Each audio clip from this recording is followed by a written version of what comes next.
Hello friends, मैं 4G math channel से शुभम त्रिपाठी आप सबका बहुत बहुत स्वागत करता हूं। दोस्तों, आज मैं आपके सामने फिर से आ गया हूं और आज मैं आप लोगों के लिए यानी यूपी 69,000 भर्ती परीक्षा चल रही है तो उसका हम लोगों ने क्या किया है, 10 दिन का टारगेट रखा है और उस 10 दिन के टारगेट में हमको पूरा का पूरा सिलेबस ख़त्म करना है। इसलिए जिस सिलेबस में मैं बात करूँ तो उस सिलेबस में हम लोग रीजनिंग और मैथ को देख रहे हैं।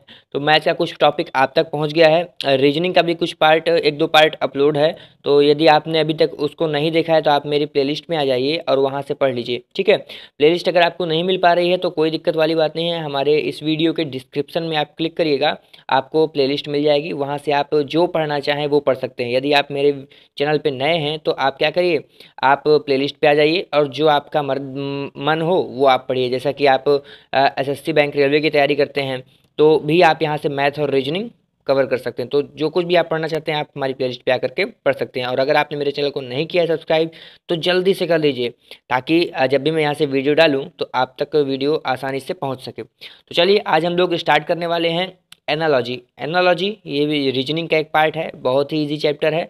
इसको पढ़ने के लिए हमको देखिए दो तीन तरीके से पढ़ना होता है। पहला क्या होता है, देखिए इसमें दो तीन तरीके, क्या मैं बोलूँ, मैं अगर कहूँ तो दो तीन टाइप में इसको पढ़ना होता है, तो कुछ गलत नहीं है। कैसे कैसे हम लोग पढ़ेंगे, देखिए पार्ट 1 हम लोग यहाँ पे डिस्कस करने वाले हैं, पार्ट 2 और पार्ट 2 में हम लोग मैं आपके सामने आकर के बोर्ड पे मैं आपको समझाऊंगा।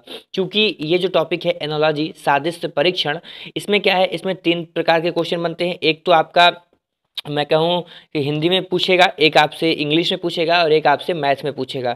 मतलब तीनों को मिक्स कर दे तो क्या है, एनालॉजी, ऐसे समझिए आप। जैसा कि अभी देखिए हम लोग क्वेश्चन डिस्कस करने वाले हैं। अब बताइए क्या मैं इन क्वेश्चंस को आपके उसमें बोर्ड पे लिख करके फिर इसको समझाता तो मुझे ऑड लग रहा था। एक्चुअली बार बार क्या पढ़ रहा था ना, क्वेश्चन लिखता मैं, फिर 4 ऑप्शन लिखता, तो ऐसे में बोर्ड में अगर मैं आता तो बहुत कम क्वेश्चन करवा पाता। तो इसीलिए मैंने क्या किया, मैंने सोचा कि क्यों ना मैं आपको PDF लेके पढ़ा दूँ। तो इसको हम लोग यहाँ पढ़ लेते हैं। इसके बाद का जो टॉपिक है जिसमें हम लोग इंग्लिश से रिलेटेड शब्द देखेंगे, मैथ से रिलेटेड शब्द देखेंगे, तो उसको हम आपके सामने लेकर के आ जाएंगे, ठीक है। तो चलिए स्टार्ट करते हैं। कुछ ऐसे क्वेश्चन होंगे जैसे कि पहली बात तो ये 5 ही नंबर का आपसे पूछेगा, तो बिल्कुल घबराना नहीं है एकदम। मैं आपसे कुछ क्वेश्चन करवाता हूँ आपके सामने, आपको ऑटोमेटिक पता चल जाएगा कि कैसे हमको इस क्वेश्चन को करना है। एकदम सिंपल सा होता है दोस्तों। देखिए जैसे पहला क्वेश्चन यहाँ पे देखिए, ऊपर क्या लिखा है उसे भूल जाइए। पहला क्वेश्चन देखिए यहाँ पे लिखा हुआ है कि थका मांदा, अनुपात में लगा हुआ है यानी रेशियो लगा हुआ है, और आगे लिखा हुआ है कार्य। तो आपको क्या करना है, आपको इस थका मांदा से निकालना है। देखिए जैसे ये क्या लिखा है, थका मांदा, ये लिखा हुआ है, इससे हमको रिलेशन निकालना है। क्या करना है, इससे हमको रिलेशन निकालना है इस कार्य से। समझ रहे हैं मेरी बात, नहीं समझ पा रहे हैं कोई बात नहीं, मैं भी आपको समझा देता हूँ। आपको क्या करना है, इस थका मांदा से इस कार्य का रिलेशन निकालना है। तो बताइए इंसान कब थकता है, जब कार्य करता है। यही कहना चाह रहा है कि यदि इंसान कार्य कर ले तो वो क्या हो जाता है, वो थक जाता है। यदि कार्य करेगा तो थका मांदा हो जाएगा। इसी प्रकार आप मुझे बताइए कि इंसान प्रसन्न कब होगा, जब वह आराम करेगा तब, या जब वह भोजन करेगा तब, या जब सफलता मिलेगी तब, या जब आभास होगा तब। तो बताइए मुझे कब कब कब इंसान होगा। तो आप कहेंगे सर देखिए अगर वो आराम करेगा तो वो प्रसन्न नहीं होगा, आराम करेगा तो वो बहुत ज़्यादा प्रसन्न नहीं होगा, लेकिन वो अगर सफल हो जाएगा तो वो बहुत ज़्यादा प्रसन्न हो जाएगा। यानी हमारा इसका आंसर क्या हो जाएगा, सफल। अगर इंसान सफल हो रहा है तो वो प्रसन्न रहेगा। भोजन, आराम, आभास, ये सब तो नॉर्मल चीज़ें हैं, लेकिन अगर इंसान सफल हो गया, मान लीजिए आप एग्ज़ाम क्वालिफाई कर गए, तब आप ज़्यादा प्रसन्न होंगे या आप भोजन करके ज़्यादा प्रसन्न होंगे। प्रसन्न तो होंगे भोजन करके, लेकिन सफल होने के बाद इंसान की खुशी अलग ही होती है। तो ऐसे आपको इन दोनों से हमने क्या किया, इन दोनों से कोरिलेट किया और अपने क्वेश्चन का आंसर निकाल लिया। चलिए अब बात करते हैं हम लोग दूसरे क्वेश्चन के बारे में। देखिए यहाँ पे आपको आंसर का डिस्क्रिप्शन भी दिया हुआ है, तो यदि आप यहाँ से ये देखना चाहते हैं तो आप देखते रहिए। मैं यहाँ पे छोड़ देता हूँ, दूसरा क्वेश्चन के बारे में बात करता हूँ। अब देखिए दूसरा क्वेश्चन है हमारे पास कि जैसा कि, अब बताइए, अब आप लोग बताइए, आप लोग मुझसे पहले इस क्वेश्चन का आंसर दीजिए, अपने मन में दे करके रख लीजिए, ताकि आपको लगे कि हाँ हम लोग सही कर रहे हैं कि गलत कर रहे हैं, ठीक है। अब जैसे धोना, यहाँ पे क्या लिखा हुआ है, धोना। तो धोना क्या होता है, वस्त्र। जिस प्रकार धोना का रिलेशन वस्त्र से है उस प्रकार झड़ना का रिलेशन किससे है, आपको बताना है। तो जब धोना का रिलेशन वस्त्र से है तो वस्त्र को हम लोग क्या करते हैं, वस्त्र को हम लोग धोते हैं। तो जब वस्त्र को हम लोग धोते हैं तो वस्त्र को क्या करते हैं, धोते हैं। तो झाड़ते किसको हैं, झाड़ना लिखा हुआ है, तो हम लोग चेहरे को झाड़ते हैं क्या, नहीं, चेहरे को नहीं झाड़ते। चपरासी को झाड़ते हैं क्या, अरे चपरासी को क्यों झाड़ेंगे। और क्या है ऑप्शन में, और हमारे पास ऑप्शन में है मेहतर, तो मेहतर को झाड़ते हैं क्या, नहीं, हम फर्श को झाड़ते हैं। किसको झाड़ते हैं, फर्श को झाड़ते हैं। तो हमारा आंसर यहाँ से क्या निकल के आएगा, फर्श निकल के हमारा आंसर यहाँ सामने आ जाएगा। तो ऐसे आप इस क्वेश्चन का आंसर निकाल सकते हैं। बस ध्यान दीजिएगा, अब कुछ लोग के मन में डाउट हो रहा है सर मेहतर क्यों नहीं होगा। मेहतर इसलिए नहीं होगा क्योंकि वस्त्र को आप धोते हो, तो क्या मेहतर को यहाँ पे धो पाओगे क्या, नहीं, मेहतर को यहाँ पे नहीं धो पाओगे। यहाँ पे क्या होगा, आप फर्श को धुलोगे। ठीक है, तो उम्मीद करता हूँ ये आपको समझ में आया होगा। चलिए तीसरे क्वेश्चन के बारे में बात करते हैं हम लोग। तीसरा क्वेश्चन क्या कह रहा है ये बात करते हैं। तीसरा क्वेश्चन देखिए कह रहा है आपसे कि जिस प्रकार चाबी का संबंध ताले से है तो बताइए स्विच का संबंध किससे है। और आपके सामने चार ऑप्शन है, पहला ऑप्शन है बोर्ड, दूसरा ऑप्शन है पंख, तीसरा ऑप्शन है बिजली, चौथा ऑप्शन है ऑन। तो बताइए कैसे रिलेशन निकालेंगे आप लोग। उम्मीद करता हूँ आप लोगों ने निकाला होगा कि चाबी का संबंध किससे है, ताले से। यानी ताला जो है, ताले में क्या लगती है, चाबी लगती है। ऐसे समझिए आप लोग, ताले में क्या लगती है, चाबी। तो स्विच कहाँ लगी होती है, क्या पंखे में स्विच लगी होती है क्या। तो आप कुछ लोग सोचेंगे जी सर पंखे पे लगी होती है। कई कई पंखा, आजकल नए नए जमाने के पंखे आ गए हैं, फर्राटे आ गए हैं, उसमें क्या होता है, पंखी लगी होती है। तो फर्राटे की बात नहीं चल रही है, यहाँ पंखे की बात चल रही है, जो कि ऊपर छत पे लगा होता है। इसके बाद बिजली, क्या बिजली में स्विच होती है क्या, नहीं, बिजली में तो करंट होता है। ऑन, ऑन पे स्विच होता है क्या, नहीं। इसमें सही बैठ रहा है तो वो क्या बैठ रहा है, बोर्ड, बोर्ड में क्या लगा होता है, स्विच लगा होता है। तो ऐसे आपको इस क्वेश्चन का आंसर निकालना है। तो बस इस क्वेश्चन का आंसर बताइए। इस क्वेश्चन के लिए आपको अगर मैं बोर्ड पे लेके आता तो मैं इतना अच्छा समझा नहीं पाता। अभी मैं इसीलिए PDF पे लेके आया हूँ ताकि आप लोग को अच्छे से समझा सकूँ। अगला क्वेश्चन देखेंगे हम लोग कि जिस प्रकार, चौथा क्वेश्चन है, चौथा क्वेश्चन क्या है, जिस प्रकार कार का संबंध गैराज से है तो वायुयान का संबंध किससे है, आपको बताना है। तो कोई दिक्कत वाली बात नहीं, हम लोग बताएंगे। कार का संबंध गैराज, यानी जो हमारी कार है वो कहाँ खड़ी होती है, कार हमारी खड़ी होती है गैराज पे। तो वायुयान, वायुयान कहाँ खड़ा होता है, अब आपको ये बताना है। अगर आपको पता है तब तो ठीक है, यदि आपको नहीं पता है तो कोई दिक्कत वाली बात नहीं है। देखिए वायुयान हैंगर पे खड़ा होगा क्या, नहीं, हैंगर पे तो हम लोग कपड़े टांगते हैं। जेटी, जेटी तो कुछ हो ही नहीं सकता। शेल्टर, शेल्टर भी नहीं हो सकता। यहाँ पे हम लोग बात करेंगे एयर ड्राम के बारे में, यानी वायुयान किसे कहाँ पे खड़ा होता है, तो ये होता है एयर ड्राम। ऐसे समझिए, ये वायु, वायु को अंग्रेजी में क्या कहते हैं, तो वायु को अंग्रेजी में कहते हैं, क्या हम एयर कह सकते हैं क्या, हवा, बिल्कुल कह सकते हैं। तो ये हमारा क्वेश्चन का आंसर यहाँ से निकल के सामने आ जाएगा। तो ऐसे आप इस क्वेश्चन का आंसर निकाल सकते हैं। तो यदि आपको पता है तो ठीक है, नहीं पता है तो कोई दिक्कत वाली बात नहीं है। देखिए यहाँ पे लिखा भी है कि कार के खड़े होने का स्थान को गैरेज कहते हैं, उसी प्रकार वायुयान के खड़े होने के स्थान को एयर ड्राम कहते हैं। तो जी हाँ, बिल्कुल सही जवाब। अब पांचवा क्वेश्चन देखिए, पांचवा क्वेश्चन है आपके सामने कि लेखक, रेशियो लगा हुआ है, फिर लगा हुआ है पुस्तक। तो जिस प्रकार लेखक का संबंध पुस्तक से है तो बताइए इनमें से कौन सा ऑप्शन सही है।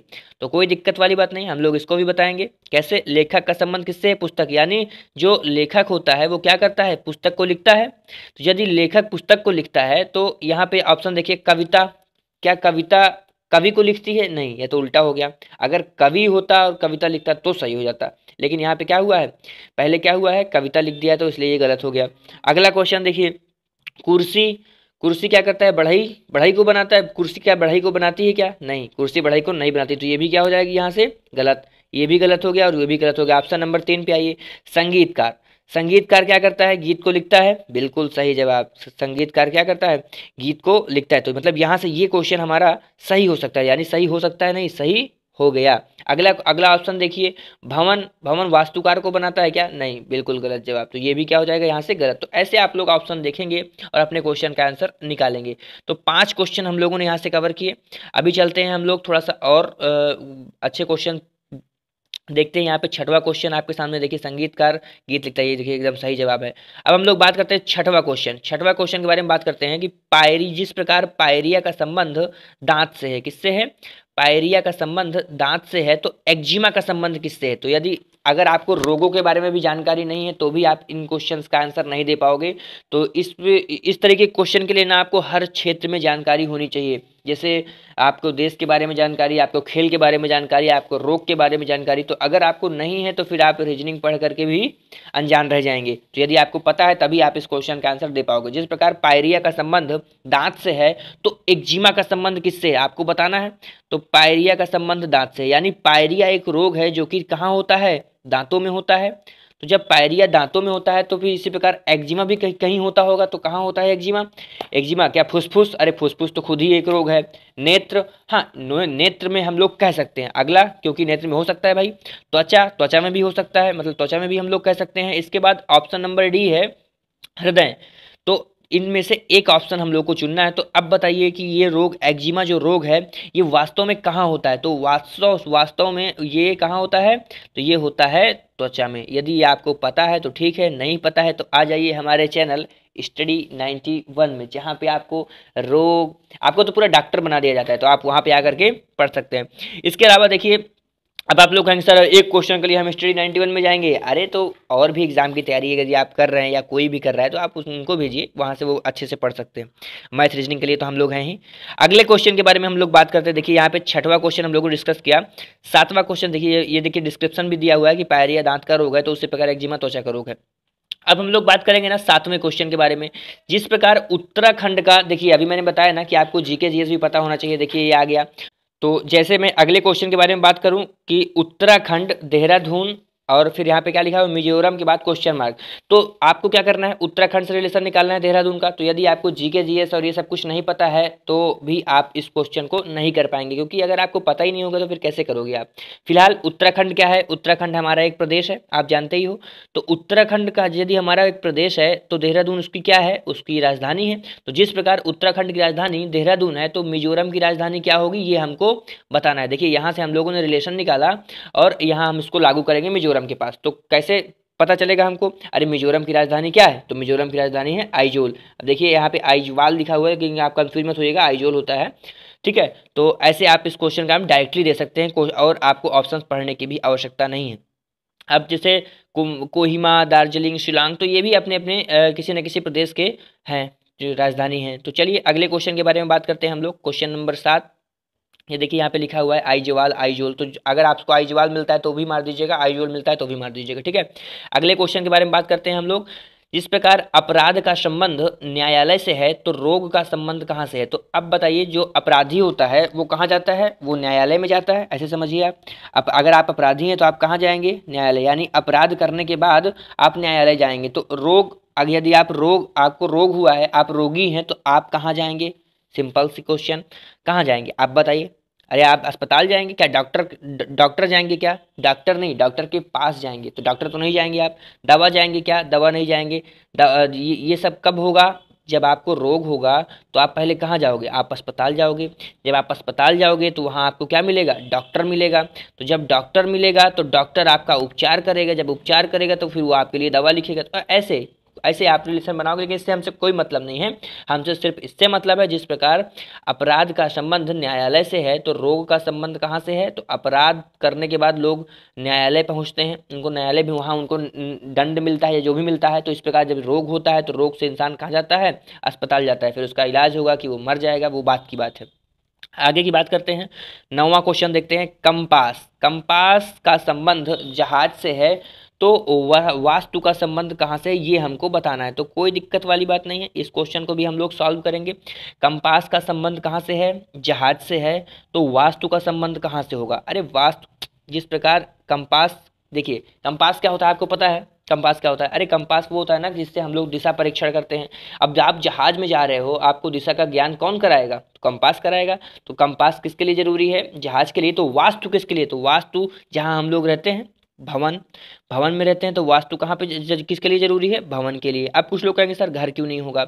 अरे घर भवन में अंतर क्या है आपको ये पहले इसके लिए आपको जानना पड़ेगा। ये तो कुछ नहीं है, बस घर को ऐसे समझिए, घर नॉर्मल लोग जहाँ पे रहते हैं, मान लीजिए एक दो कमरे का है तो उसको आप घर कह सकते हो। लेकिन भवन क्या होता है ना, भवन में सब क्या होता है? सब चीज़ सिस्टमेटिक होता है। तो वहाँ वास्तु बहुत जरूरी है। तो ऐसे आप इस क्वेश्चन का भी आंसर दे दिए। क्या हमारा आंसर निकल के आया? हमारा आंसर निकल के आया भवन। तो भवन निकल के आ गया। अब हम लोग बात करते हैं अगले क्वेश्चन के बारे में। अगला क्वेश्चन क्या है? अगला क्वेश्चन, और मैं कहूँ तो हमारा सेकंड लास्ट क्वेश्चन है ये। तो अगले क्वेश्चन के बारे में हम लोग यहाँ पे बात करेंगे। अगला क्वेश्चन हम लोग का क्या है? 10वां नंबर है हमारा, सेकंड लास्ट क्वेश्चन है कि जिस प्रकार पुस्तक का संबंध पुस्तकालय से है तो बताइए फाइल का संबंध किससे है? तो सिंपल सा क्वेश्चन है। देखिए पुस्तकालय में क्या होता है? पुस्तकालय में होता है यहाँ पे पुस्तकें। जब पुस्तकालय में पुस्तकें होती है तो बताइए फाइल्स कहाँ होती है? तो फाइल्स, सिंपल सा क्वेश्चन है, फाइल्स कहाँ होती है? डाटा में। तो डाटा में आपको मिल जाएगी फाइल्स। तो ऐसे आप इस क्वेश्चन का भी आंसर देखिए। अगर आपको कंप्यूटर के बारे में भी नॉलेज नहीं है तो भी आप नहीं बता पाओगे इस क्वेश्चन को। तो मतलब ये कहीं ना कहीं मिक्स्ड है, आपको हर चीज़ के बारे में ज्ञान होता है, तो कैसा क्वेश्चन आपके सामने आता है ये आपके डिपेंड करेगा। अब अगला क्वेश्चन देखिए, हमारा आज का लास्ट क्वेश्चन है कि कुर्सी और इसके आगे लिखा है फर्नीचर, फिर आगे लिखा है फोर्क, कहाँ का है। अब बताइए, ये आप लोगों के लिए, मुझे पता है ये आप लोगों के लिए एक नया क्वेश्चन होगा, क्योंकि यदि आपको फोर्क के बारे में नहीं पता है तो आप नहीं बता पाओगे इस क्वेश्चन का आंसर। तो मैं चाहता हूं कि ये जो हमारा लास्ट क्वेश्चन है इसको मैं आप लोगों को देता हूं कि आप 11 नंबर क्वेश्चन को हमको कमेंट करके बताइए कि इस क्वेश्चन का आंसर क्या होगा। जिस प्रकार कुर्सी का संबंध फर्नीचर से है तो फोर्क का संबंध किससे है, आपको ये बताना है। ऑप्शन ए भोजन, option B crockery, option C चम्मच, या ऑप्शन डी कटलरी। तो इस क्वेश्चन का आंसर आप लोग मुझे कमेंट करके बताइए, ताकि हमको भी पता चले कि आप लोगों को समझ में आ रहा है या नहीं, आप लोगों को ज्ञान है कि नहीं। वैसे आप लोग एग्जाम देने जा रहे हो तो आपकी तैयारी तो हो ही चुकी होगी। यदि आपकी तैयारी हो चुकी है तो आप इस क्वेश्चन का आंसर कमेंट करके बताइएगा ज़रूर। अब हम लोग जब अगले पार्ट में मिलेंगे तो वहाँ पे हम लोग टाइप 2 के बारे में डिस्कस कर रहे होंगे। टाइप टू बोले तो उसमें कुछ ऐसे क्वेश्चन होंगे जहाँ पे अक्षर होगा या वर्ड होगा या एक इंग्लिश में कोई वर्ड होगा और उससे कोई रिलेशन हमको निकालना होगा।